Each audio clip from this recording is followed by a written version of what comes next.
Well, welcome to the final week of our fall message series that has been about discovering ways to heal our nation.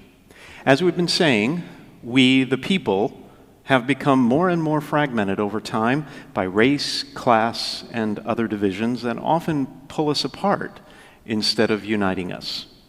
We've been looking closely at issues of diversity, equity, and social justice, asking ourselves how we can build a more inclusive society, communities that value human differences and welcome the contributions of all. And if you've missed any of the messages in this series, you can watch them on our website at www.sthillary.org. Now, in this final installment, we're going to look at one last ingredient that is essential to the healing process.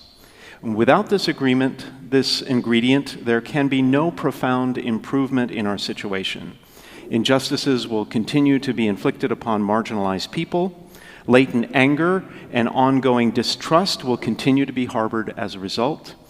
Periodic protests and riots will bubble up from time to time, but nothing will really change.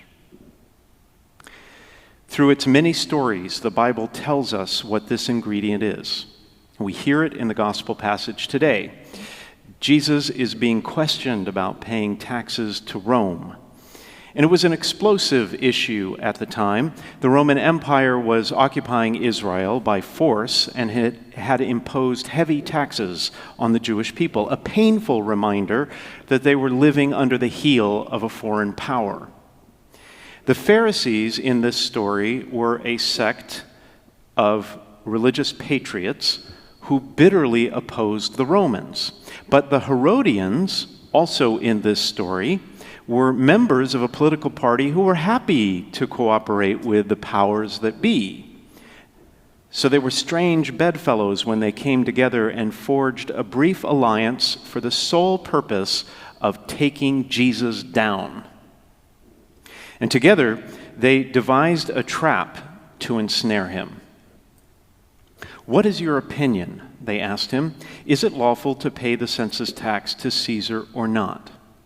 See, they were trying to back Jesus into a corner and trip him up. If he affirms the tax, he will look like a Roman sympathizer, he would be discredited among the people, and his mission would fail. But if he denies the validity of the tax, he would be reported to the authorities for instigating a tax revolt. They would respond with brutal force, and his mission also would fail. It seems like there would be no way out for Jesus of this trap. But Jesus instantly recognizes the ruse, and he takes evasive action. "Why are you testing me, you hypocrites?" he demands to know. And then he exposes their duplicity. "Show me the coin that pays the census tax." And before they knew what was happening, Jesus had turned the tables. By producing the coin used for the tax, the Pharisees were publicly exposed as hypocrites. While they opposed Roman taxation in their teaching, well, they apparently were in the habit of paying it just like everybody else. Otherwise, why would they have the coin in their possession? And Jesus holds up the coin and says, "Whose image is this, and whose inscription?" The coin was a Roman denarius, stamped on one side with the image of the Roman emperor, and an inscription on the flip side that declared him high priest. And Jesus slips through the trap easily with one declarative statement. "Then repay to Caesar what belongs to Caesar, and to God what belongs to God." The intended snare had not only failed, but also given Jesus the opportunity to make an important point, which is that politics and religion are not two completely separate spheres of activity. There is no firewall between the two. Supporting the civil government is not necessarily incompatible with spiritual values, and following Jesus as his disciple in no way means exempting oneself from the world of politics. Now, of course, Jesus was not talking about the kind of statue-smashing, cancel culture identity politics that has been destroying the town square, undermining civil discourse, and dominating the public forum in recent years. We recently witnessed the devastating effects of that brand of politics, which hit a little too close to home on Monday when protesters desecrated and toppled a statue of St. Junipero Serra on church property a few miles away from here. Some of these movements and radical protesters have simply gone too far in their attempt to bully the average American into believing that they are privileged members of an oppressive ruling class. As one commentator recently put it, the canceling of historical and living figures alike increasingly mirrors what happened under communism in the Soviet bloc, when the accusation of being out of step with the party was enough to end one's career and nullify one's reputation. See, the problem with this kind of politics is that it reduces the totality of this nation's rich history to a tale anchored exclusively in race categories and narratives of oppression, and nothing is that simple, categorical, or black and white. In the throes of the unrest and unbridled bitterness that we're seeing lately, Pope Francis's recent encyclical on fraternity and social friendship is a breath of fresh air that could not have come at a better time. And following the example of his namesake, Pope Francis calls in his encyclical for a love that transcends the barriers of geography and distance, a love that allows us to acknowledge, appreciate, and love each person, regardless of physical proximity, regardless of where he or she was born. Describing what he calls dark clouds gathering over a closed world, Francis recognizes that ancient conflicts thought long buried are breaking out anew these days. We are more alone than ever, he says, in an increasingly massified world that promotes individual interests and weakens the communitarian dimension of life. There is a growing loss of the sense of history, he says. Politics has come to be characterized by hyperbole, extremism, and polarization. We live in a throwaway culture, and human rights are not equal for all. A sense of belonging to a single human family is fading, he says, and digital technology only creates an illusion of communication, but actually is merely information without wisdom. Despite all this, Francis invites all of us to renewed hope. God is still sowing the seeds of goodness in humanity, he says.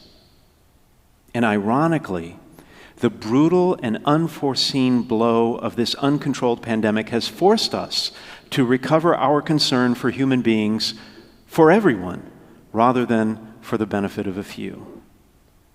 The global health crisis we currently are living through presents an opportunity, he says, to reclaim the truth once again, that life is stronger than death when it is built on true relationships and bonds of fidelity, especially a kind of social friendship and universal fraternity that transcends borders, cultures, and human differences. But this kind of relationship, the Pope says, calls for something new. It calls for this final ingredient. It calls for a better politics than what we have today. The politics we need, Francis claims, is true statecraft based on political love. That's what he calls it, political love. Politics, he says, is actually a lofty vocation and one of the highest forms of charity. Have we not forgotten that? It's the highest form, a high form of charity, he says. Political love seeks to build a better world by creating more sound institutions, more just regulations, more supportive structures. It is an act of charity, he says. It's an act of charity to assist someone suffering, but it's also an act of charity to work to change the social conditions that caused his or her suffering. If someone helps an elderly person cross a river, he says, by way of example, that's a fine act of charity. The politician, on the other hand, builds a bridge, and that too is an act of charity. While one person can help another by providing something to eat, the politician creates a job for that other person and thus practices a lofty form of charity that ennobles his or her political activity. The biggest problem for any politician, Francis says, is not a drop in the polls, but is about finding effective solutions to the phenomenon of social and economic exclusion and the many problems in our world. Politics should not be about posturing and marketing and media spin. Rather, a good politician, the Pope says, works against, not with, fanaticism, closed-mindedness, and social and cultural fragmentation. The good politician makes room for everyone with tender love through a culture of encounter. What if, Francis dares to ask, what if we could view our political opponents as family members who quarrel sometimes, but always support one another and contribute to a common purpose? What if? Over the last 6 weeks, we've been asking you to look inside yourself and examine your own attitudes about human differences. That was a painful but an important exercise of introspection. As people of faith, however, it is now time to follow the Pope's example and take greater control of the social narrative, moving away from rhetoric and behavior that seeks only to tear down and moving towards a greater sense of fraternity and social friendship. As you and I struggle with envisioning what a more inclusive, fair, just, and diverse society might actually look like, the missing ingredient we need to dream about and work for is a better kind of politics. Religion and politics are not two separate kingdoms. God has always worked through rulers, monarchs, and government officials. The Jewish people, for instance, were finally released from their 100-year exile in a foreign land when God raised up the king of Persia who conquered the Babylonians. We heard that in the first reading. For the sake of Jacob, my servant, of Israel, my chosen one, I have called you by name, God says to King Cyrus. It is I who arm you, though you know me not, so that toward the rising and the setting of the sun, people may know that there is none besides me. God works through politics and politicians. In the coming weeks, leading up to the presidential election, you know that the finger-pointing and the blame-shifting will only grow. The accusations will become increasingly strident, the rhetoric more sharply divisive. Even some Catholics may hurl allegations at one another over the candidates and the issues. What can you do? Well, just for starters, maybe you could endeavor to speak more gently to one another, show kindness to those who disagree, forgive and bear with your political opponents, speak openly about your dream of a more inclusive society where everyone's gifts are important, where differences can coexist even amid disagreements, and where no one is useless and no one is expendable. You can also read through the U.S. Bishop's teaching called Faithful Citizenship on the political responsibilities of Catholics and vote using your Catholic conscience. There are many useful principles in that document, Faithful Citizenship, but perhaps we can add one more overarching principle: a call, a demand, an insistence that we have a better kind of politics. This message series has been challenging, to say the least. Thank you for sticking with it. Next week, we begin a brand new series that I think you're going to love, leading up to Christmas, or at least to Advent. But as we move forward to the next set of messages in our year of connection, let's not leave behind the valuable lessons we've learned.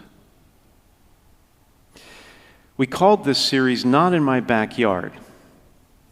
And that term often is used to refer to people who object to certain negative elements invading their neighborhoods. It's a negative term. But we actually named this series for another reason.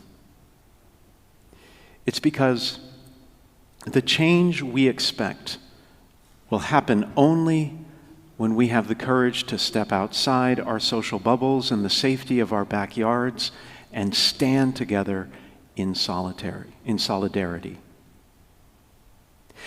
What we have in common is far greater than our differences. And if there's one thing we should remember from this series, it is this: divided, we will fall, but united, we will stand firm. God bless you, and God bless our country.